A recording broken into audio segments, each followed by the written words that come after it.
Bom dia, meus amados, a graça e a paz do Senhor.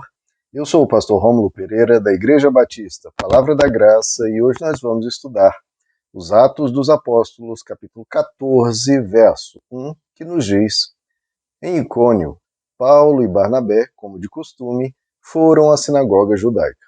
Ali falaram de tal modo que veio a crer grande multidão de judeus e gentios. Bom, queridos, primeiro vendo aqui que o apóstolo Paulo e Barnabé tinham costume, né? Costume de ir frequentar lugares em que se anuncia a palavra de Deus, em que se prega a palavra de Deus. Isso é um costume que não pode ser perdido. Nós temos aqui o YouTube, canais, podcast e várias ferramentas que auxiliam a divulgação do Evangelho. E conquanto isso seja maravilhoso, eu acho que a presença no local de pregação da palavra de Deus continua sendo fundamental. Por quê, queridos? É porque é um lugar ungido, porque... Não, eu acho que é um pouco diferente disso a minha percepção. A primeira coisa, claro, é óbvio, é a companhia das pessoas, você ter amigos, você ter pessoas que possam te aconselhar, você possa ter um momento dedicado ali em que você não vai ser interrompido, né, por uma ligação, por pessoas. Não, você está ali dedicado àquilo, num ambiente propício para aquilo, um ambiente que está reservado para isso. Então, tudo isso tem várias coisas que facilitam, auxiliam a sua concentração, a sua dedicação, o seu fervor poder ser expresso ali. Você está imerso na pregação da palavra. Então isso facilita, ajuda muito. Agora, uma das coisas que eu acho, além, de novo, com contato, a companhia, a comunhão com outras pessoas que têm essa mesma fé, que você possa fazer amizades, possa conhecer pessoas e com essas pessoas gerar um círculo de pessoas que buscam falar e ter a mesma mentalidade, e aí um reforça no outro aquela mentalidade. Agora, um terceiro ponto, que eu acho fundamental, queridos, fundamental mesmo, e um dos principais é que você vai lá e você não escolhe a pregação que você quer ouvir. Porque aqui no YouTube, no podcast, em outros canais, essa pregação aqui, essa mensagem com um título tal, não, eu não quero saber sobre isso. Não, isso aqui não, isso aqui deve ser chato, isso aqui... Essa área aqui eu não quero nem mexer, porque tem coisas aqui no meu coração, não, hoje não. E às vezes é hoje que Deus quer falar com você sobre aquele assunto. Então, a gente não escolhe mensagem quando vai na igreja. Agora, no YouTube, a gente escolhe. Geralmente as pessoas escolhem, muitas vezes, aquilo que não vai impactá-las tanto, que foge de assuntos, ou porque acha que talvez aquele assunto não seja tão interessante, e é necessário para ela. Entendeu?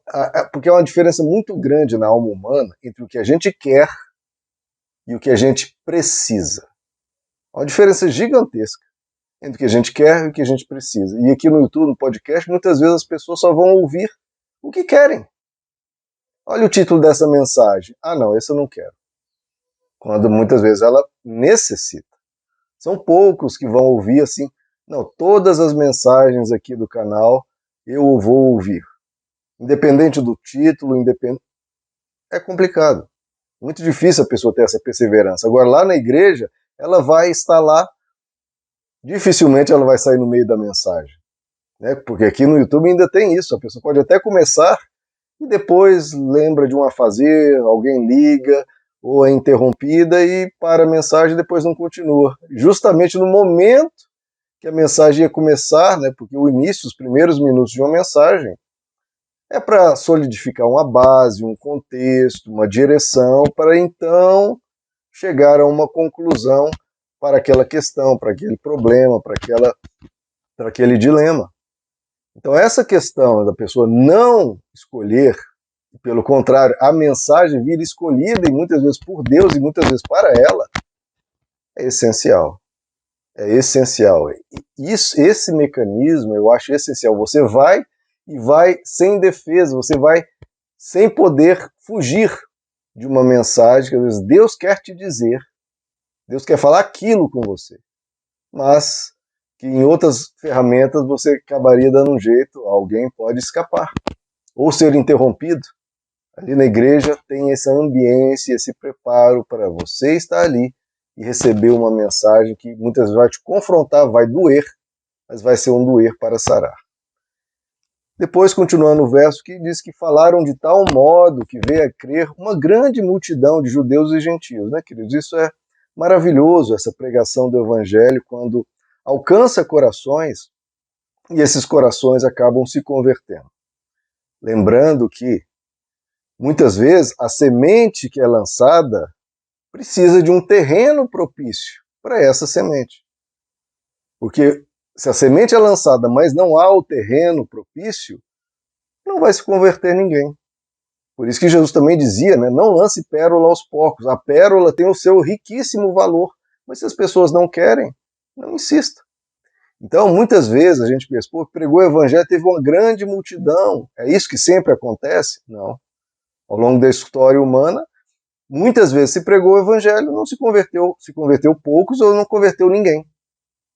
Em outras vezes, por causa do terreno, ou seja, do coração das pessoas que estavam ali, porque é a escolha das pessoas.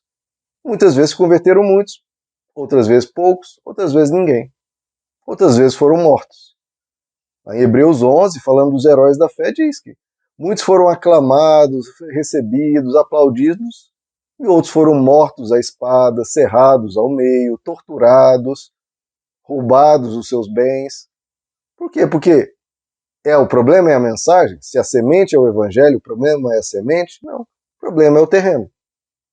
Agora, temos que ter cuidado também, porque muitas vezes quando, entre aspas, se converte, entre aspas, uma multidão, muitas vezes foi porque não foi lançada a semente do evangelho, mas uma semente falsa.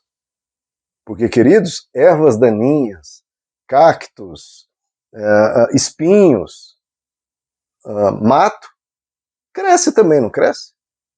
Mas não são produzidos. Então, essas árvores daninhas, sementes ou espinhos, especialmente mato, crescem em qualquer terreno. Mesmo em terreno ruim, corações ruins. Se você entrega uma mensagem falsa, uma mensagem que é falsa, utópica, triunfalista, prometendo rios de coisas, etc., que a palavra de Deus às vezes não promete, ou baseado em muito emocionalismo, ou baseado em medo, enfim, algo falso, um falso evangelho, muitas vezes é seguido por multidões. Por quê? Porque mato cresce em terreno ruim, espinhos crescem em terreno ruim. Então, não verifique a qualidade da mensagem pelo número de pessoas que, entre aspas, se converteram. Você tem que analisar o conteúdo. Se o conteúdo é evangelho, converteu-se 1000, 10, 2, 1 ou nenhum, a mensagem é o evangelho, tem aquele valor eterno, infinito e abençoado por Deus. Está ali a mensagem de Cristo. O valor dela é inestimável. Se os porcos não deram valor à pérola, a pérola continua sendo de grande valor. Agora, se a pregação, a mensagem não for o evangelho, for um falso evangelho, for engano, não interessa se converter 1.000, 1.000.000 ou 1.000.000.000. Aliás, até pior que se, entre aspas, se converta 1.000.000.000 com aquela mensagem falsa. É até pior, porque aí aquelas pessoas estão sendo levadas para o engano, para a exploração, sendo levadas para os lobos em pele de cordeiro. O que acontece quando as pessoas caem nas mãos de lobos em pele de cordeiro? Vão ser devoradas, vão ser destruídas. Então não verifique a qualidade da mensagem do evangelho baseado no número de pessoas.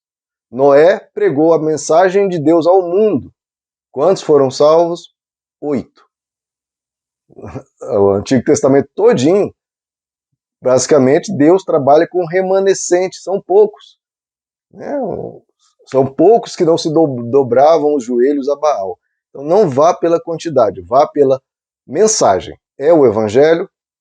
Pronto. Você pode estar, você e o evangelho, você mais 2, mais 3, mais 7.000 que não dobraram os joelhos a Baal. Mas fique com o evangelho, não siga a multidão. Siga o evangelho, como Jesus disse. Quem quer vir após mim, siga Jesus, não a multidão, porque multidão muitas vezes vai seguir falsos ensinos. Amém, meus amados? Que Deus lhes abençoe. A graça e a paz do Senhor.